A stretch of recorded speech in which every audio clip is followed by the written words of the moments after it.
Broers en susters, hartlik welkom dan op hierdie lekker, mens wil amper sê somersdag.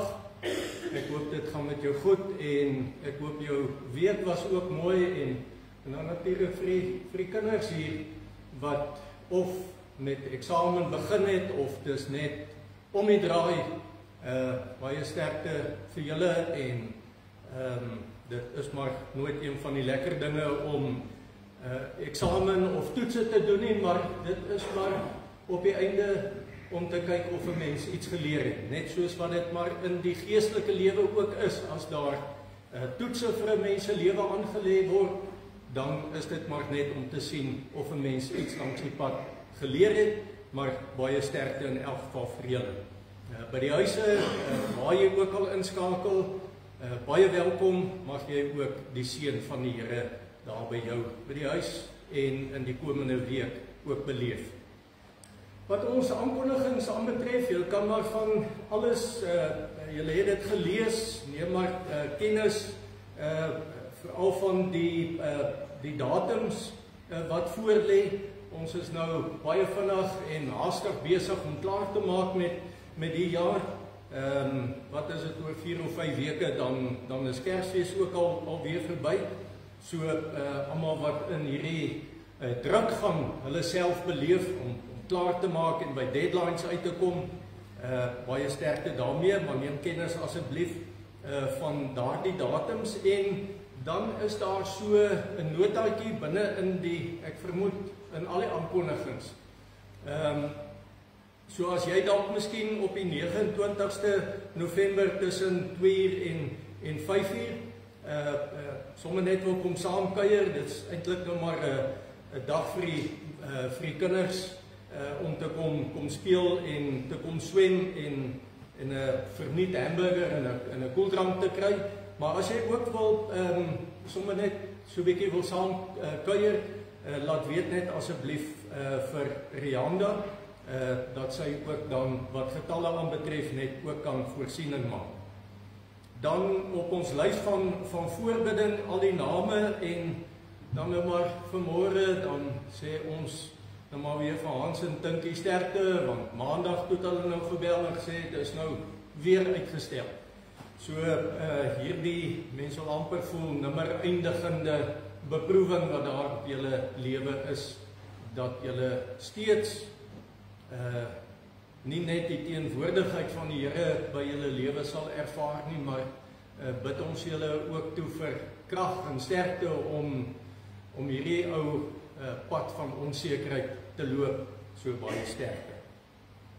Dan Dinsdag, verjaar Chris, net nou vir my vertel van 'n insident daar by die huis, so ek hoop die waier het hard genoeg geval dat jy kan onthou dat Dinsdag verjaar jy. So alles wat mooi is vir die nuwe lewensjaar, krag en sterkte, mag die Here vir jou en vir julle seën met liefde, met blydskap, vreugde en natuurlik baie gesondheid. Dan is dit maar net ons gedeelte vir vanmôre en dan ook volgende week wat ons daar uit Haggai gaan lees. So as jy so lank soontoe wil blaai in die week, dan kan jy daarna kyk en dan ook ons inligting rondom die kerkkantoor, die tye en die smeer.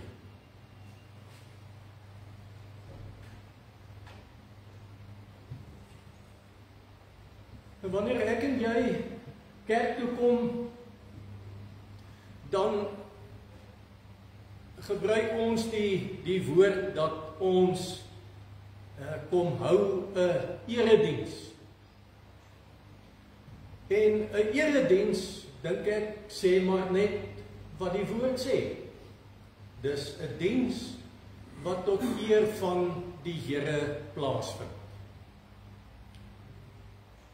Alles wat ons doen, ons gebede, ons sang, ons verootmoediging voor die Here, ons luister na en saam lees uit die woord van die Here, dit is alles dinge wat ons doen om die naam van die Here mee te eer. En ek hoop dit is ons elkeen se begeerte en behoefte, dat dit juis vanmôre sal plaasvind, dat die Here geëer sal word. Ek dink ons beweeg op soveel plekke waar ons beleef dat die Here word nie meer gesien en die Here word nie meer gedien en die Here word nie meer geëer. Oral waar, veral ons wat ouer is, waar ons dit in ons vroeëre jare beleef het. Die wêreld het verander. En baie keer beleef 'n mens dat die Here word nie meer oral geëer. Die Here is nie meer die eerste plek in almal en in mense se lewens nie. En daarom is dit wat ek en jy doen, kom maak nie asof ons beter is as mense daar buite nie. Ons is maar net mense wat ek glo, ons besef ons afhanklikheid van die Here. En omdat ons afhanklik is, wil ons kom stil word voor die Here en wil ons ook maar net weer nie ons mens wees voor die Here kom ontdek en ook vreugde vind daarin dat die Here by ons is. En ek hoop en vertrou dat vanmôre se geleentheid ook juis so sal wees. Ek en jy wat onsself nuut weer in die Here ontdek. Ek wil jou uitnooi om saam met my in gebed voor die Here stil te word. In 'n geleentheid waar ons afhanklikheid voor die Here bely, waar ons ook geleentheid gebruik om vir die Here dankie te sê vir, ek weet nie, as ons vanmôre moet alles vir die Here moet sê waarvoor ons dankie sê, dan gaan ons nie klaar kry vandag nie en ons gaan ook nie by ons beddens uitkom vanaand nie, want daar is net soveel om voor dankie te sê. Maar kom ons buig die hoofde en dan bid ons saam. Here, dankie dat ons U sin is.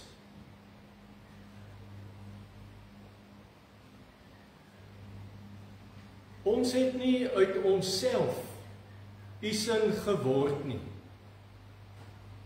As dit nie U was wat ons U sin kom maak het nie, dan was ons net so sleg daaraan toe soos elke ander mens wat U nie ken nie. En daarom is daar eintlik by ons dubbele vreugde. U het nie net vir ons U sin kom maak nie, maar U is ook aanhoudend besig om ons U sin te maak.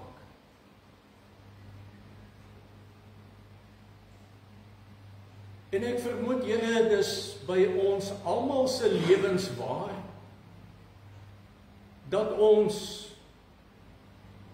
eie aan mens wees, die sonde wat so maklik verstrik, dat ons ergens môre of Dinsdag of Donderdag ook weer die pad gaan byster raak. Ons self op 'n afdwaalpad gaan bevind. Dankie dat ons ook vanmôre in hierdie vertroue kan lewe, om vir U te sê, Here, as ons nou ergens die spoor byster raak in die komende week, dis nie omdat ons wil nie. Dis ook nie omdat ons dit beplan nie. Maar na alle waarskynlikheid omdat ons nie in ons pasoppens is nie. kan ons dan ook vanmôre vir u vra? Sal u ook daar vir ons kom haal, wanneer u sien, ons is op 'n afdwaalpad? Dankie vir hierdie geleentheid, wat ons as broers en susters in die geloof kan by mekaar wees. Dat ons saam kan sing oor u heerlikheid. Saam kan sing oor u liefde vir ons. Saam met mekaar in aanbidding voor u kan buig. Ook saam met mekaar kan luister na die woord. Seën ons saam wees. Nie net vir ons hier nie, ook vir hom en haar, wat daar by die huis is,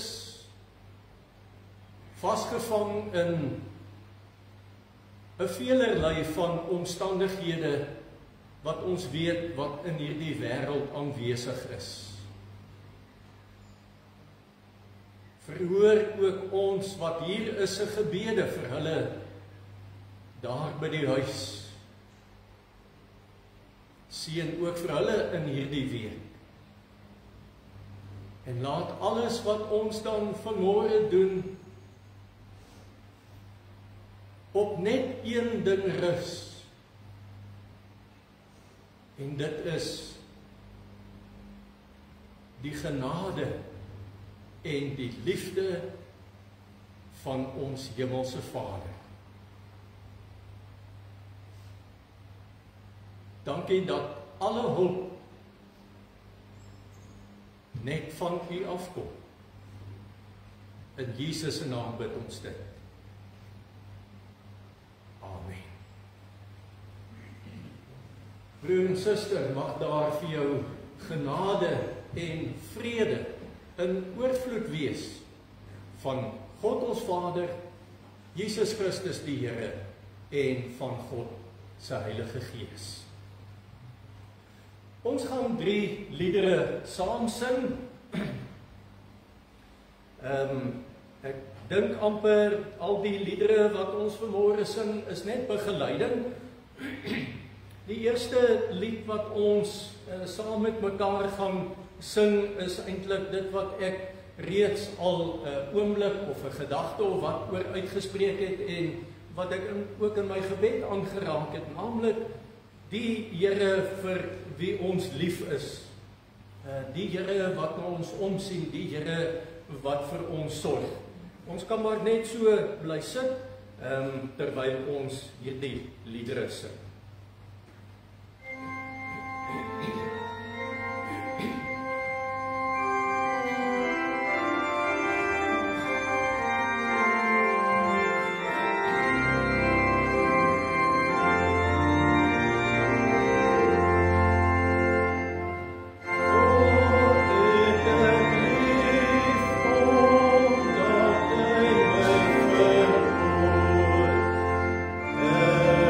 Was the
volgende lied wat ons gaan sing is as ons, of as 'n mens, as 'n gelowige in sy lewe kan sê, ek het die Here lief, en dat 'n mens ontdek dat die Here is jou God en die Here vergewe sondes, die Here plaas jou op 'n nuwe pad, die Here gaan jou vooruit, nou ja, dan wat 'n vreugde om 'n mens se lewe so te kan voortsit, om te weet, môre is nie donker, ja, dit lyk dalk donker, dit lyk of die onweerswolke in 'n mens se lewe saampak en die dinge wat môre en oormôre vir 'n mens wag, 'n moeilike toets of 'n eksamen of 'n moeilike vergadering wat dalk voorlê of 'n finansiële besluit wat jy moet neem, dan mag dit vir 'n mens lyk asof môre donker is. Die vreugde vir my en jou lê daarin dat die Here reeds by ons môres en oormôres is, en daarom kan ons dan ook hierdie lied met vreugde en met vrymoedigheid sing. Ek weet nie of hy heeltemal so bekend is nie, maar dis nogtans, dis 'n mooi lied.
Dan is ons laaste lied, waar ons wil sê, as ons aan enige ding in hierdie wêreld dink wat groot is, 'n groot vis soos 'n walvis, wat bitter min van ons nog in lewende lywe gesien het, of een van die grootste passasierstralers wat daar is, enige iets wat kan groot wees, dan sê ek en jy in ons geloofslewe, verkondig ons dit, deel ons dit met ander mense, niemand en niks kan so groot wees soos die Here wat ons aanbid nie. Die een wat die dood oorwin het, die een wat vanuit die hemel vir my en jou die hand kom reik het.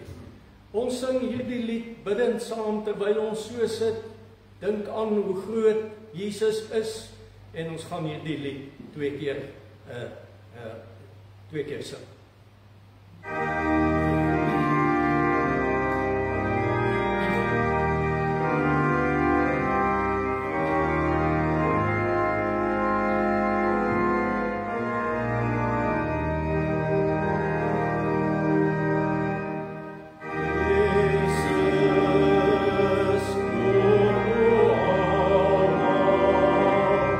Sterke verlosser,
Dankie Here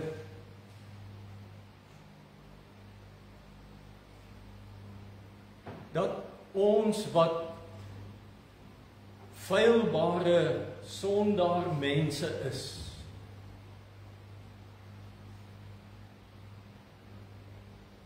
dat 'n gedeelte soos Romeine 3 vers 23 vir ons sê, almal het gesondig. Almal.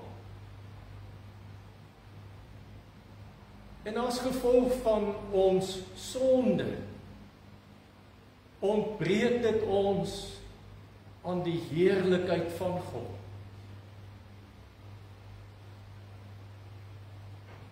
Dankie dat met u sterwe aan die kruis,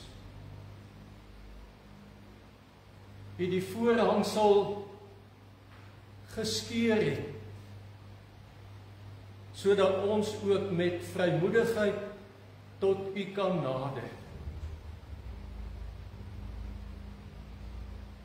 En dankie dat ons dan vreugdevol kan sing en kan leef, dat u, Here, wat groot en almagtig is, langs ons kon staan het, en ons die hand gereik het, sodat ons lewe kan hê, en lewe in oorvloed.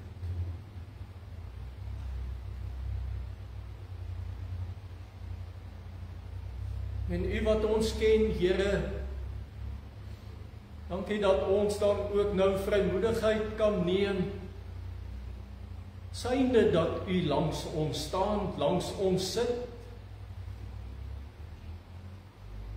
om alle sondes in ons lewe teenoor u te bely. Heer, waar dan heen? U alleen is vir ons die uitweg en die toevlug. En dankie dat ons dan vanmôre ons toevlug tot u kan neem, en ons sonde teenoor u kan bely, en ook daarmee kan glo, dat elkeen wat opreg sy sonde bely, dat daar in Jesus Christus vergifnis is. Dankie daarvoor, Here. Ons bid dit in Jesus se naam. Amen.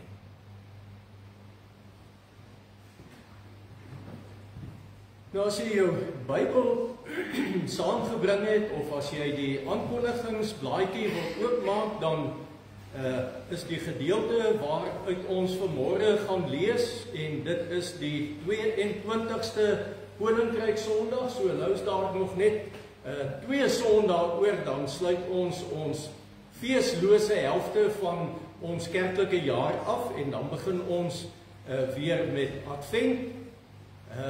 So dit is nou byna die laaste keer omtrent wat ek vir jou sê, kry jou Kersinkopies klaar, want ek verstaan gister was die dorp net 'n malhuis, so as jy 'n rus en vrede vir jou lewe wil hê, kry jou dinge agter mekaar. Ek wil vanmôre dan uit hierdie gedeelte wat ek wil lees, Lukas 20 vers 27. 'n aantal Sadduseërs, dit is die mense wat ontken dat daar 'n opstanding uit die dood is, kom toe nader en vra vir Jesus: Meneer, Moses het vir ons voorgeskryf, as iemand 'n getroude broer het wat kinderloos sterwe, moet hy met sy broer se weduwee trou en vir sy broer kinders verwek. Nou was daar 7 broers. Die oudste het getrou en kinderloos gesterf. Ook die tweede en die derde het met die weduwee getrou en kinderloos gesterwe, en so het dit met al 7 gegaan. Daarna het die vrou ook gesterf. Die vrou nou, wiese vrou word sy met die opstanding? Al 7 het haar mos as vrou gehad. Jesus sê vir hulle, in hierdie wêreld trou die mense met mekaar, maar die wat waardig geag is om deel te hê aan die toekomstige wêreld en aan die opstanding uit die dood, trou daar nie meer nie. Hulle kan ook nie meer sterwe nie. Hulle is soos die engele. Hulle is kinders van God, omdat hulle uit die dood opgestaan het. Dat die dooies opgewek word, het Moses ook aangedui, waar hy in die gedeelte oor die doringbos praat van die Here, die God van Abraham, die God van Isak, die God van Jakob. Hy is nie 'n God van dooies nie, maar van lewendes, want hy leef, want by hom leef hulle almal. En ek lees net daardie vers saam met julle. En ja, nou wil ek net vinnig, voor ek vergeet, net 'n stukkie lees hier in Lukas 1. Daar was skaapwagters in daardie omgewing wat in die oopveld gebly en in die nag oor hulle skape wag gehou het.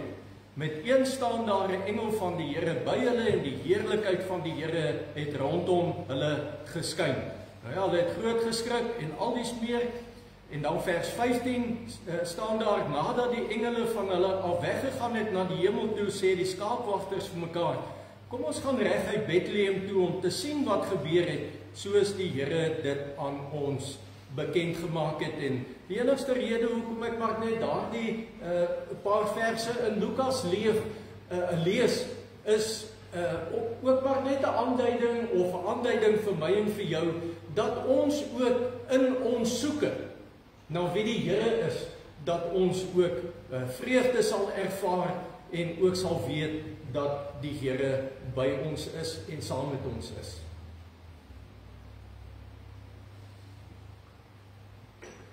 Ek wil graag vanmôre met jou gedagtes deel oor hierdie tema dat elke hoofstuk is beter as die vorige een.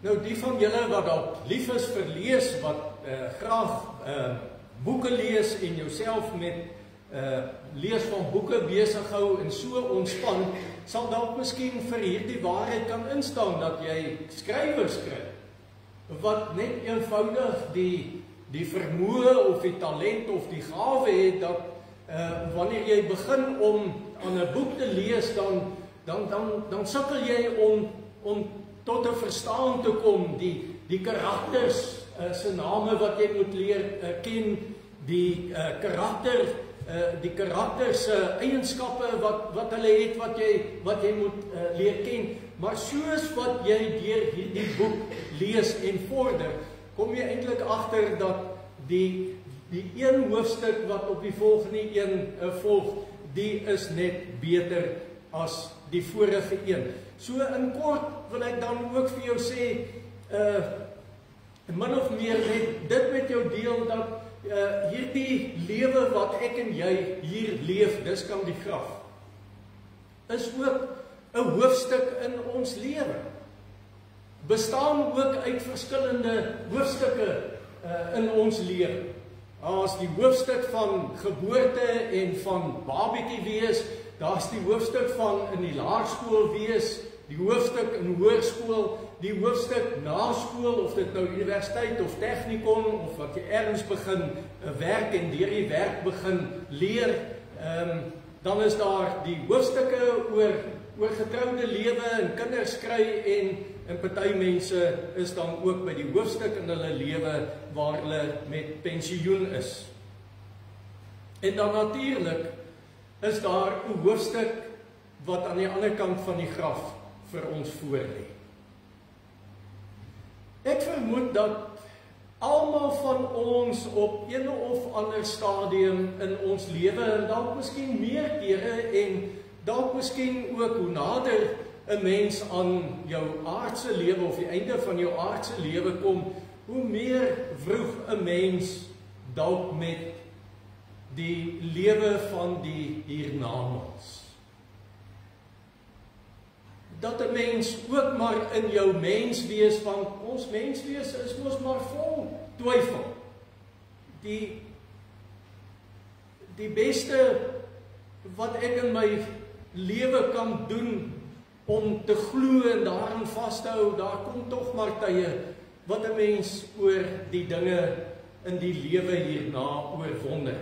Dinge soos, bestaan daar so iets soos lewe na die dood? Nou natuurlik is my en jou uitgangspunt is die Bybel.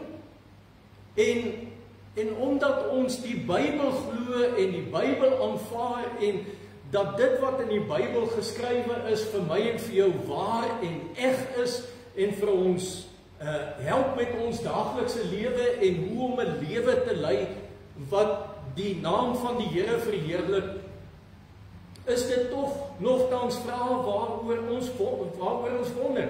Bestaan daar so iets soos 'n hiernamaals?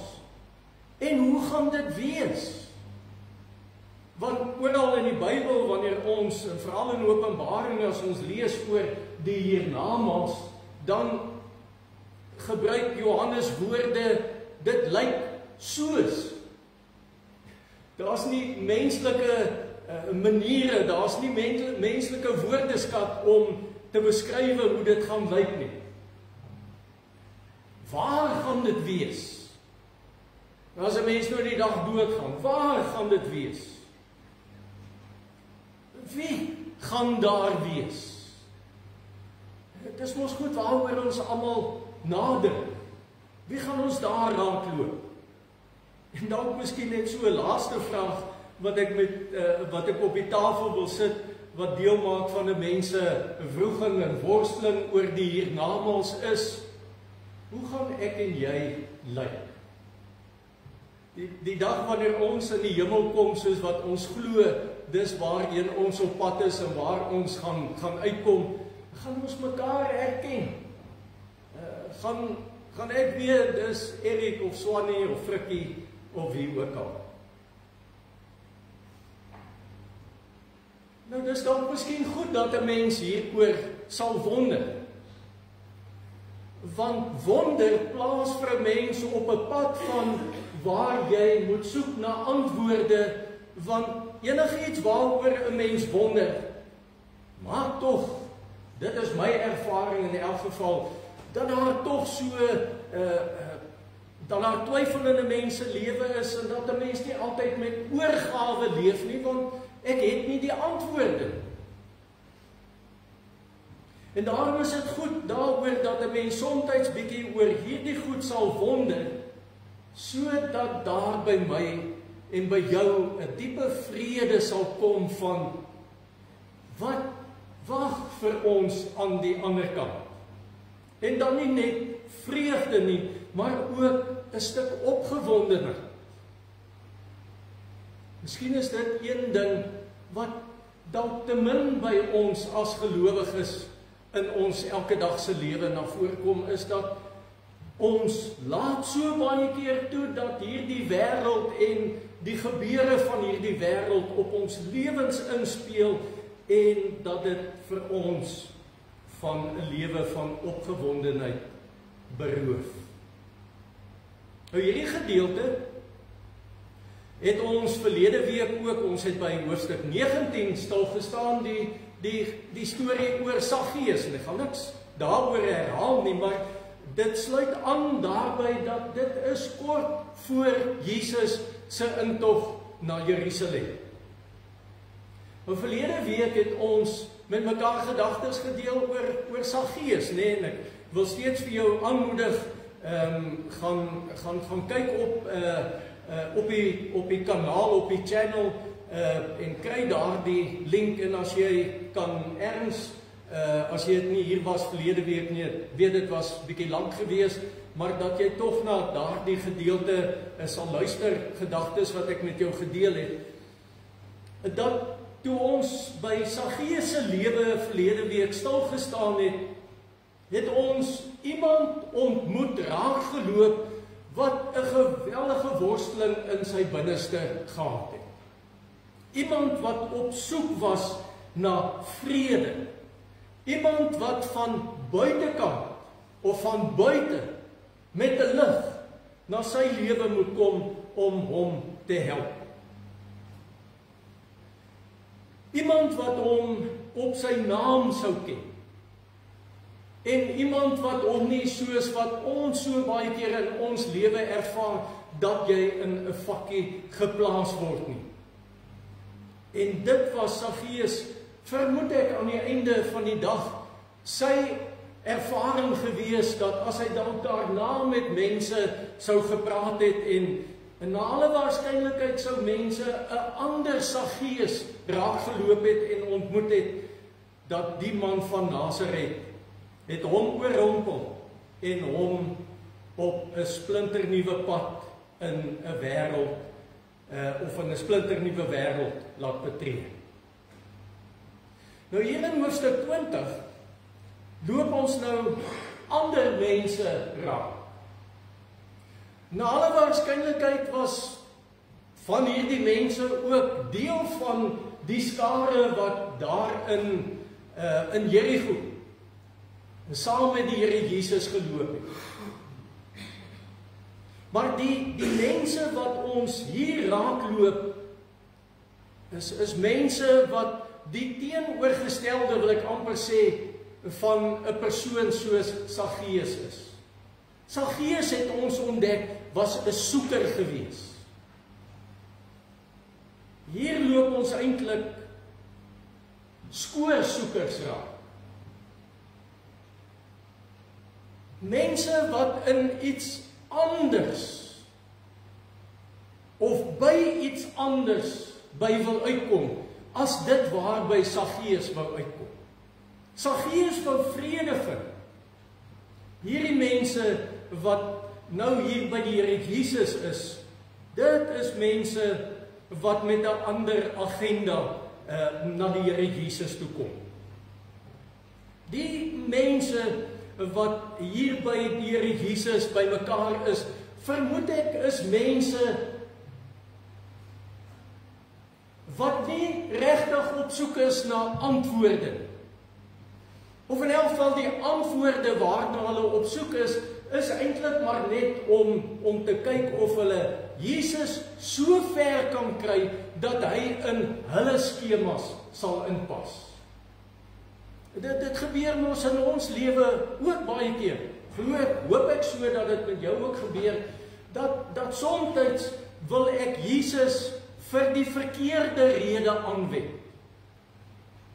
Ek het 'n bepaalde standpunt oor iets in die lewe, en daarom sal ek in die Bybel gaan soek na 'n antwoord of 'n vers in die Bybel, wat maar net sal beamoen wat ek glo of wat ek voorstaan. Daar's baie voorbeelde. Die een ou byvoorbeeld sal sê dat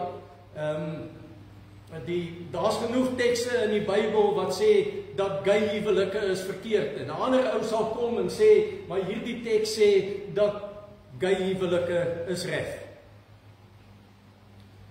En daarom as ons oor spesifieke dinge in hierdie lewe wil praat, moet ek vir myself eers altyd hierdie een vraag gaan uitwerk wat ek al male sonder taal met julle gedeel het, en dit is: wie is Jesus vir my en vir jou? Wie is hy regtig vir my en vir jou? Is hy maar net 'n noodwiel? Is hy maar net iemand wat ek, wanneer dit my behoefte is, wanneer ek hom kan nader trek, en dat hy my agenda sal dien? En dit wil vir my lyk, wanneer 'n mens so optree, dat jy 'n profeet, 'n redder, 'n verlosser kry, wat aan jou kant is, sodat wanneer jy met die mense wat aan jou ander kant is, met hulle 'n argument het, dat jy dan net kan weet, Jesus plaas die stempel op dit wat ek sê en waarvoor ek staan. Nou die ouens waarvan Lukas hier skrywe, hulle is nou wat ons hier gelees het, hulle is van die groep wat ons ken as die Sadduseërs, en dan sê Lukas ook byna so 'n kantlyn opmerking om te sê, dis nou die mense wat ontken het dat daar 'n opstanding uit die dood is, vers 27. Waar kom hierdie mense vandaan? Na alle waarskynlikheid vind hierdie mense hulle oorsprong in die hoëpriester Zadok, en hy was die eerste ou wat in die tempel van Salomo diens gedoen het. En dat van daar af hierdie tradisie dan geloop het, en dat hulle ook deel was van 'n baie ryk familie van mense. Hulle was ook die mense wat geglo het net in die eerste 5 boeke van die Bybel. Genesis, Exodus, Levitikus, Numeri en Deuteronomium, wat ons ook ken as die Torah. En op grond van hierdie 5 boeke het hulle lewe ingerig, en dan op grond van daardie gedeelte of daardie 5 boeke sou hulle dan ook gesê het dat daar nie so iets is of so iets bestaan soos die hiernamaals of die opstanding uit die dood nie. Maar nou is dit natuurlik baie vreemd, en dan kan 'n mens dit selfs interessant ook noem. Waarom sal iemand wat nie in die hiernamaals glo, vir jou 'n vraag kom vra wat verband hou met die hiernamaals? As 'n mens in elk geval nie 'n lewe na die dood het nie, hoekom sal jy nou enigstens bekommerd wees oor die, en kan ek nou maar die geleerde woord, die lefiraatshuwelik? Dis die naam wat die mense in daardie tyd gebruik het, wat sê hierdie huwelik is as die oudste broer sterf sonder kinders, dan moet die tweede broer en die derde broer en al dies meer wat ons in hierdie gedeelte kry. As daar in elk geval nie lewe na die dood is nie, as jy doodgaan en alles eindig hier, hoekom dan nog enigstens 'n vraag vra oor die hiernamaals? Want dit gaan my mos nie raak nie. En eie aan die Here Jesus laat hy hom nie insleep by hoe mense oor dinge dink nie. Eie aan Jesus, heel moontlik na alle waarskynlikheid dink ek, het die Jesus na hierdie Sadduseërs gekyk op dieselfde manier as wat hy na Saggeus gekyk het. Hier is mense wat nie vrede het nie. Hier is mense wat bepaalde goed glo, wat maak dat jy nie 'n gelukkige lewe kan lei. Wat maak dat jy nie vrede kan hê. 'n Lewe waarin daar baie twyfel is. Maar net soos wat ek en jy kan sê, ons weet nie regtig of daar lewe na die dood is nie, sou hierdie ouens ook kon sê, wat as daar lewe na die dood is? En daarom wil die Bybel ons help om met alle sekerheid ons lewe te kan voortsit. En so kyk Jesus na alle waarskynlikheid ook na hierdie mense wat op soek is na die waarheid. Mense soos ek en jy, wat is die waarheid? Wat is dit waarin ons kan glo en waarin ons kan vashou? En dan wil ek met jou 'n paar dinge deel uit Jesus se antwoord oor die hiernamaals en ook oor hierdie ding waarmee hulle gewroeg het.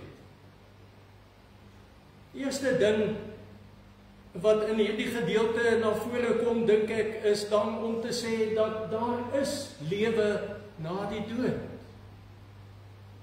Dis die vrede wat ek en jy as gelowige kan hê. Daar is lewe na die dood.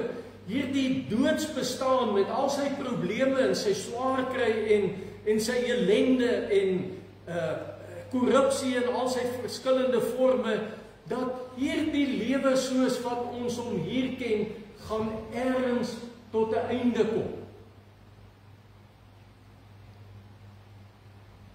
Ergens sal jy vandag lees van iemand wat dood is, of wat gesterf het. Wat vir ons sê, dat hierdie lewe soos wat ons hom ken, die gaan tot 'n einde kom. En dan kom sê die Here Jesus, dan ook wanneer hy praat oor die lewe aan die ander kant van die graf. Dis die tweede ding, is dat die lewe soos wat ek en jy dit nou ken, gaan totaal anders wees. Ek weet nie regtig hoe nie. Die Bybel vertel vir ons van goue strate en van riviere en mooi tuine. Maar presies hoe dit gaan wees, weet ek nie, anders as dat daar totale vrede by 'n mens gaan wees. Dat ek weet dat hierdie lewe met sy tekortkominge gaan ook tot 'n einde kom. Hierdie lewe gaan so totaal anders wees as wat ek en jy onsself ooit kan indink. Die verhoudings waarin ek en jy vandag staan, gaan totaal anders lyk.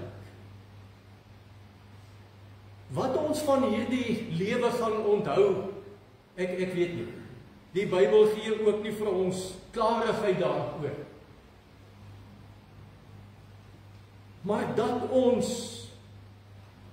lewe anders daar gaan uitsien, dit kom sê die Here Jesus self. So ek en jy wat getroud is,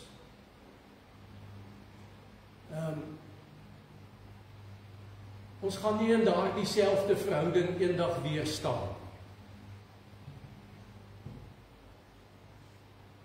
Ek en jy en ons kinders, dit gaan nie dieselfde wees nie. Dan kan ons mekaar seker ook maar net aanmoedig, dat ons sal bly lewe en vasstaan in die geloof, om by daardie lewe uit te kom. Die derde ding, wat vir my in hierdie gedeelte na vore kom, is dat die Here eintlik vir daardie mense, vir daardie klomp Sadduseërs wil sê, seker vir my en vir jou ook, is dat nie almal gaan deel hê aan hierdie lewe aan die kant van die graf nie. Slegs die wat waardig geag is om deel te hê aan die toekomstige wêreld en aan die opstanding uit die dood. So vanmôre moet ek en jy weer vir mekaar sê,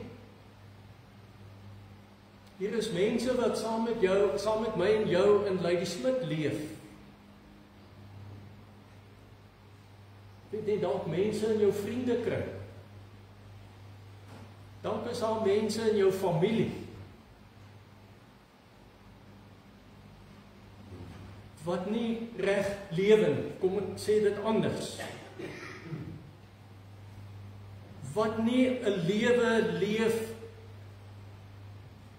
met oortuiging en dit nie bely dat Jesus Christus hulle Here en Verlosser is.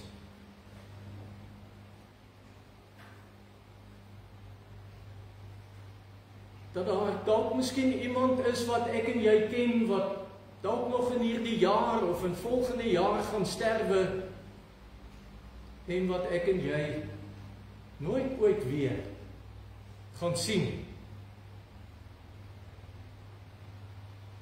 Want as ek aan die Here Jesus behoort, dan is ek 'n nuwe mens. En nuwe mense gaan hemel toe. En ou mense gaan hel toe. Daarom bly dit vir my en vir jou ook as koninkrykskinders 'n saak waaroor ons in ons lewe klarigheid moet hê. Ten minste ek en jy wat vanmôre hier is, dat as daar een ding is wat ek en jy van mekaar moet weet, en wat ons 'n boodskap vir mekaar moet nalaat, naamlik, dat as ons hier klaar maak, dat ons vir mekaar weer aan die ander kant sal sien. Die vierde ding wat ek met jou wil deel, dat hemel sal duidelik 'n plek wees waar God is, en hel 'n plek waar God nie is nie. Ek dink nie ons sal dit in ons lewe ooit reg kan verstaan. Want in hierdie lewe is daar nie 'n plek waar ek God nie raakloop nie. Dalk wil jy daardie proefloopie neem en gaan soek. Maar God is oral. Maar daar gaan 'n dag kom waar God homself gaan losmaak van 'n sekere plek wat hy voorberei het vir mense wat hom nie ken nie. En so is daar dan sekerlik as 'n mens dan op grond van wat die woord sê, daar was 'n aantal Sadduseërs en mense wat ontken het dat daar 'n opstanding uit die dood is. As jy dood is, as jy dood, dat daar na alle waarskynlikheid van hulle is wat dan reeds in die hel is.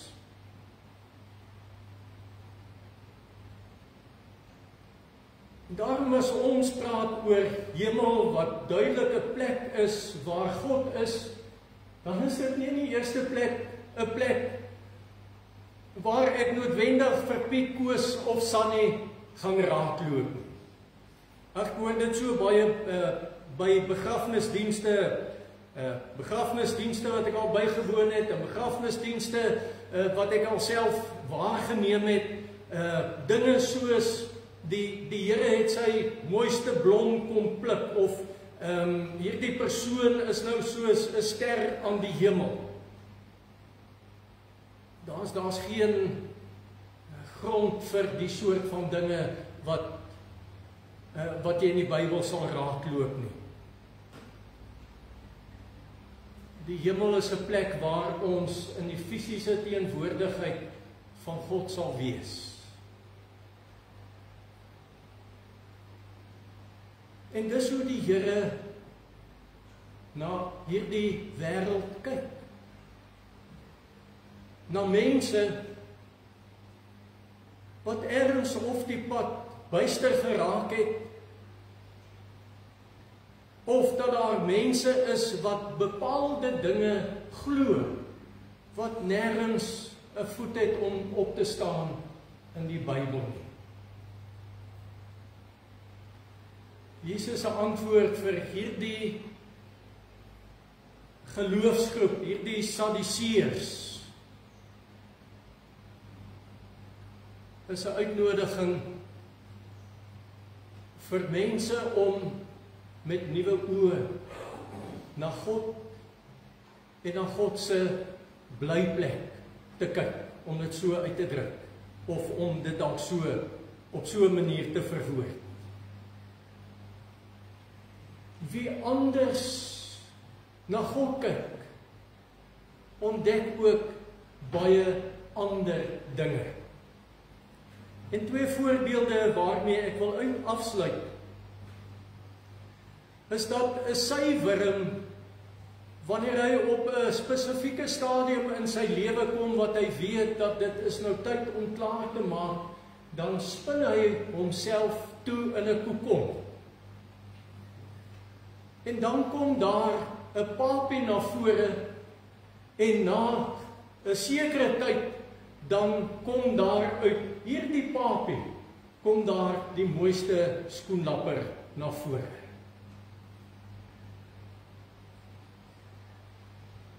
'n saadkorrel wat 'n boer gebruik om in die grond te sit lyk na 'n lewelose, kleinerige iets met wat ovaalvormig is, wat in die grond gedruk word, en wat 'n mens nie weet wat daarvan gaan word nie.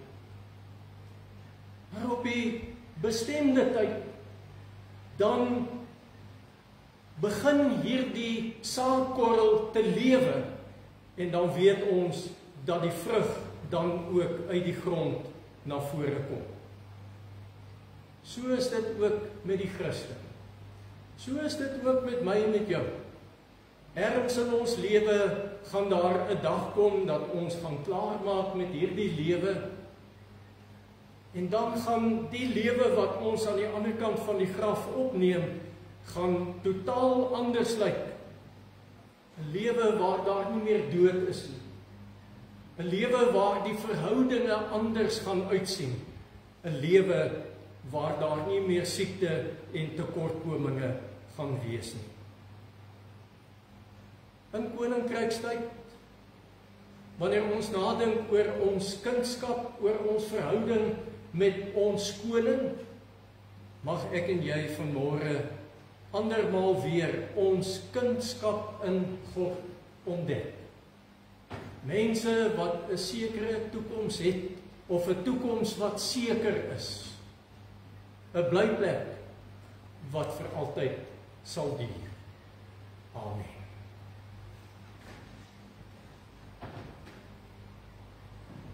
Here, op grond van hierdie gedeelte sou ons seker net nie anders kan as om te dink aan mense wat nie sekerheid het nie. Wat dalk so dink, of wat dalk op valse gronde hoop. Dat ons ook dink aan mense wat hand en tand sal beklei vir dit waarin hulle glo, maar wat nie Bybels is nie.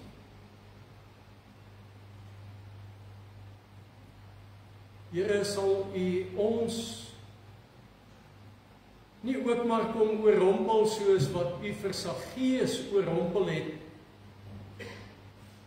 dat hierdie lewe vir ons vreugde sal wees, maar ook 'n uitsien na ons ewige tuiste. Daarom bid ons vir onsself, dat U vir ons elkeen sal seën om te volhard op hierdie geloofspad, en dat U naam so verkondig sal word. In Jesus se naam bid ons dit. Amen.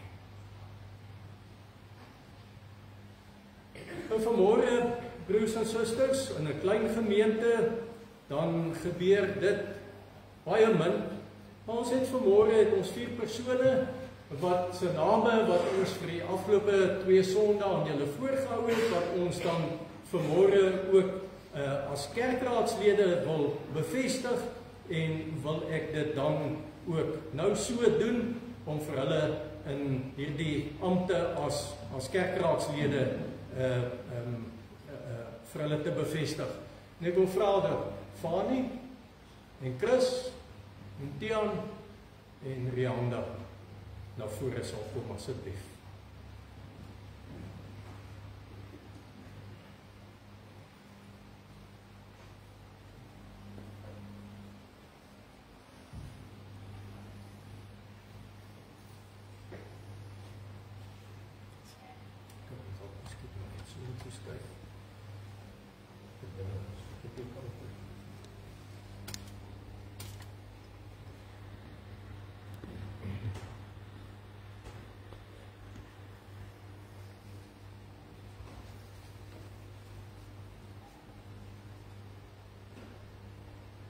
God het van die begin af mense geroep en in diens gestel om sy koninkryk te bou.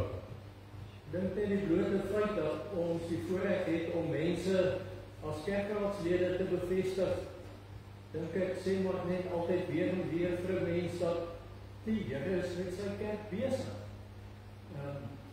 Die Here wil met hierdie gemeente, deur hierdie gemeente, met die wêreld besig wees. Net so het Jesus mense geroep om sy werk op aarde voort te sit. Sy woorde aan die disippels bevestig dit. Soos die Vader my gestuur het, stuur ek julle ook. Diegene wat hy roep, word deur die Heilige Gees met gawes toegerus, sodat hulle dienswerk kan doen en die gemeente kan opbou, sodat elke gelowige sy of haar funksie kan vervul. En so aan die begin van volgende jaar, seker so min of meer aan die einde van Januarie, so met die tyd sal julle nog weer daarvan hoor, gaan ek ook die kursus hier in die gemeente aanbied, disippels, maar disippels. Dis hoe 'n gemeente en hoe 'n kerk bly voortbestaan. Aangesien daar geen beswaar teen die volgende persone se verkiesing tot die kerkraad ingebring is nie, wil ons hulle graag bevestig. Die voorbeeld waaruit julle inspirasie put, is die Here Jesus Christus self. Hy was die diensknegt by uitnemendheid. In dieselfde gees moet julle ook julle ampt vervul en so 'n voorbeeld stel van onselfsugtige diens. Julle moet ook lidmate deur julle voorbeeld inspireer om mekaar se laste te dra. Julle verrig ook ander dienste in die kerk, byvoorbeeld in die nagmaal en in die erediens. Saam is julle verkies om amptdraers van die gemeente te wees. Dit is 'n groot verantwoordelikheid wat julle op julle neem. In die Bybel is dit duidelik dat julle in 'n lewende, persoonlike liefdesverhouding met Jesus moet staan. Dat julle hele lewe hiervan sal getuig, dat julle ywerig sal meewerk aan die uitbreiding van God se koninkryk en dat julle julleself ook verder sal toerus om die werk waartoe julle geroep is nog beter te doen. Ek gaan dan die volgende vraag aan julleself en dan ook vir julle vra om dan daarop te antwoord. Is jy daarvan oortuig dat dit God self is wat jou deur sy gemeente tot hierdie besondere diens geroep het? Aanvaar jy die Ou en die Nuwe Testament as die enigste onfeilbare woord van God en as die volkome leer van verlossing en verwerp jy alle leringe wat daarmee in stryd is? Beloof jy om jou ampt, soos dit aan jou voorgehou is, volgens hierdie leer getrou te vervul? En aanvaar jy dat jou medegelowiges die verantwoordelikheid het om jou te help om op die regte pad te bly? Trianda, wat is jou antwoord? Fami? Ja. Chris? Dion?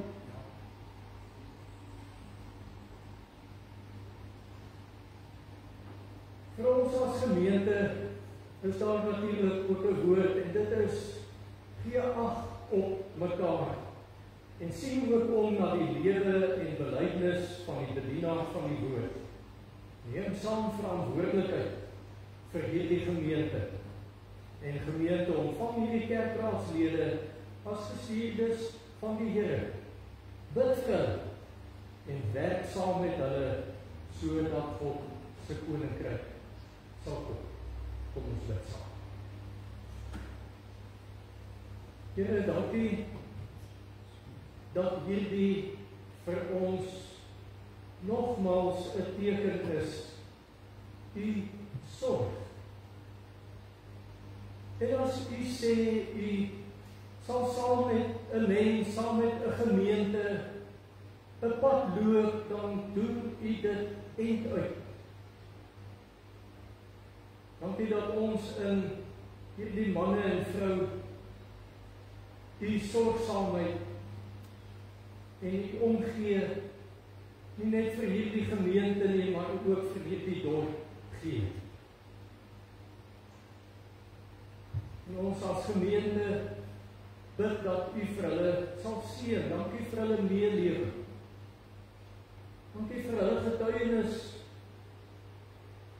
Baie keer ook maar net 'n stil getuienis wat uit hulle lewe gaan, wanneer hulle die eredienste hier bywoon, wanneer hulle inskakel by ander gemeentelike aktiwiteite,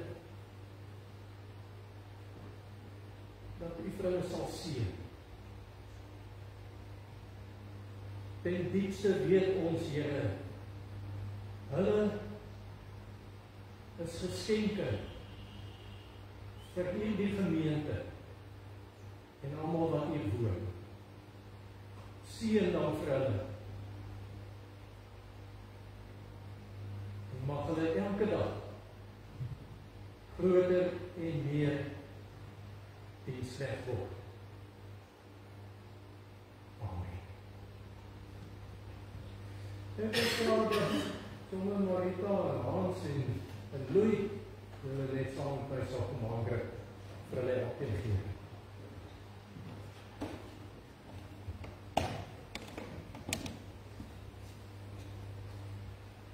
Jolanda, julle almal baie welkom. Ek persoonlik sien uit om saam met julle elkeen te werk en op hierdie manier 'n besondere pad met julle elkeen te loop. Weet maar net dat ons op die einde 'n span sal maak. En dankie vir julle elkeen se bereidwilligheid om deel te neem. Baie welkom en baie seën vir julle. Connie, lekker om, dink ons het baie jare gelede dalk so 'n klein bietjie een keer saam met mekaar gewerk. Hierso so wanneer ek nou aanstap dan is dit nou nog lekker dat ons nog steeds hierdie op paadjie met mekaar kan loop. Seën en sterkte vir julle. Chris, eerste keer wat ek vermoed dat jy op die kerkraad is 'n wonderlike voorreg om altyd in diens van die Here te staan en die Here gebruik te word. En dat die Here ook vir jou seën en dit wat jy uitleef en dit waarvoor jy staan, dat dit vir jou wonderlik sal seën. Baie welkom. En Tiaan, my ook 'n besondere voorreg. Mens kry dit nie altyd. Loop dit nie oor al raak dat 'n mens saam seën familielede saam kan dien. Baie welkom, dat die Here ook vir wonderlik seën en gebruik. Baie seën.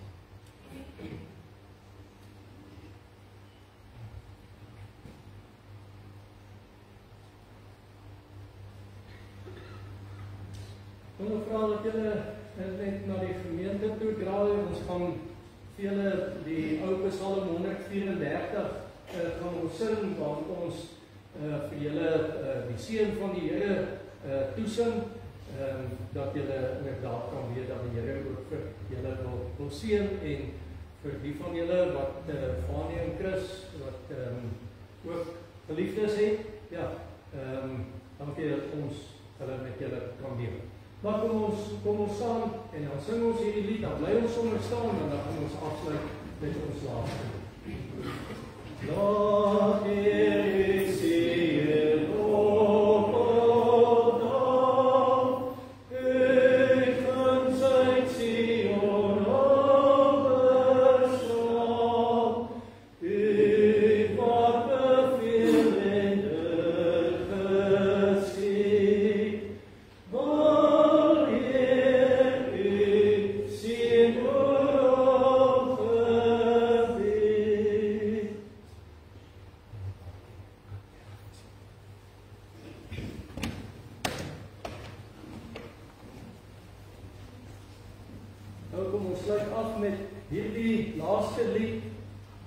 wat sê, Heilige Jesus, wat my lewe is, Heilige Jesus, wat ook met my lewe op pad is. Kom ons sluit hiermee af.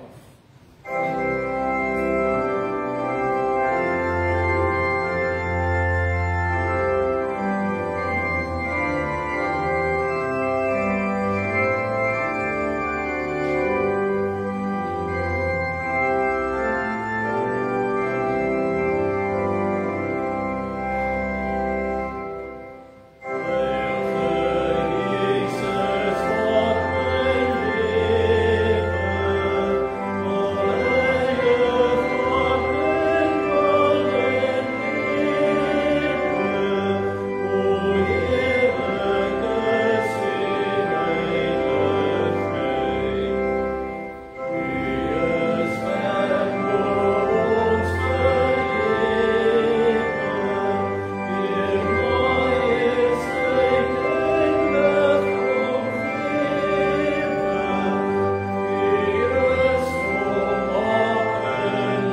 seën van die Here en weet ook dat die Here van hier af in hierdie week in en elke dag hierna ook saam met my en met jou op pad is na 'n lewe wat vir ewig sal dien. Ontvang die seën van die Here. Genade van ons Here Jesus Christus en die liefde van God ons Vader en die troostvolle teenwoordigheid van God se Heilige Gees sal by jou en by jou en by jou en by jou wees.